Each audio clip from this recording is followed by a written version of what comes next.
in the near term, Harris, it's not that difficult to solve this emergency. Here's what you do. Tillerson, the Secretary of State, makes very clear to the Russian president that we will not tolerate weapons of mass destruction, that no matter what happens in Syria, you use gas.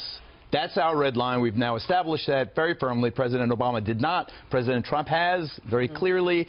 No gas, Assad, forget about it. Now President Putin says, Secretary Tillerson, let's finish the prime goal. Let's wipe out ISIS. Let's kill ISIS together.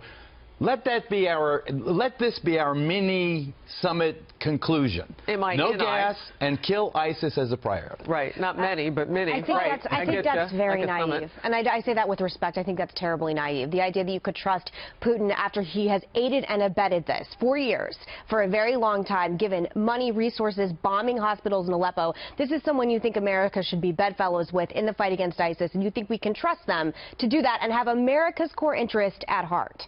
I just think that 2 weeks ago you would have had a very different opinion. Prior to the No, I am very ideologically consistent on this.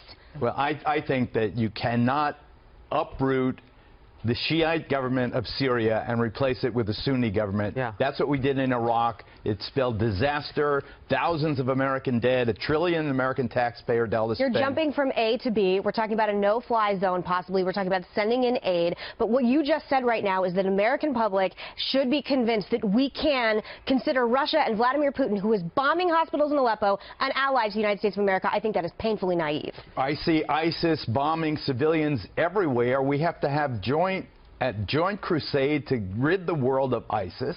Don't forget the U.S. I agree with that, but our traditional allies. The enemy of our enemy is our friend. We don't have to embrace it. Can you rid the world of ISIS with Assad still in power? I think that ISIS, first of all, to blame Assad for ISIS is a classic misdirection. ISIS is a Sunni-led extremist group. It is the stepbrother of al-Qaeda that bombed the World Trade Center, and al-Nusra, the barbarity, the savage acts they've taken against France, against Belgium, against Germany, against U.S. interests. I think you can't lose sight of who the prime enemy is.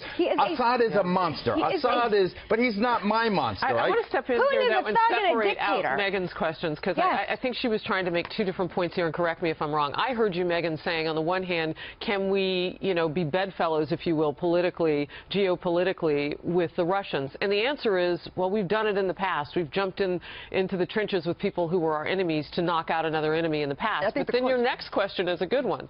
How do you trust them then? Because they've already said on the record, well, if you guys are flying around, we can't offer any, any assurances that your pilots aren't going to be shot down. At what cost, right? I think that's ultimately the question. Can we be aligned with them on this issue? The friend of our friend, the enemy of our enemy be our friend? Sure, I get it, Geraldo. But at what expense? And that's what concerns me, because I don't think always the enemy of our enemy is our friend. I think we have to be very careful with that construct. And that's, from my experience, Geraldo, that I saw when I was visiting and talking with generals on the ground, on the Syrian border, around this very issue. Let me just share with you what Nikki Haley was just saying at the UN. She was speaking at the UN at the same time that we know that this meeting is happening with Tillerson and Vladimir Putin. She said the U.S. was compelled to act, won't look the other way. We are watching the regime's actions closely. She said we need to see Russia's side with civilized world. Getting serious about peace means getting honest about Iran's role. But they just said that it was an unlawful act by President Trump. Just simply bombing an airfield, which, by the way, they ended up being able to fly planes out of a day later. Just the message that was sent, they say that's an unlawful act.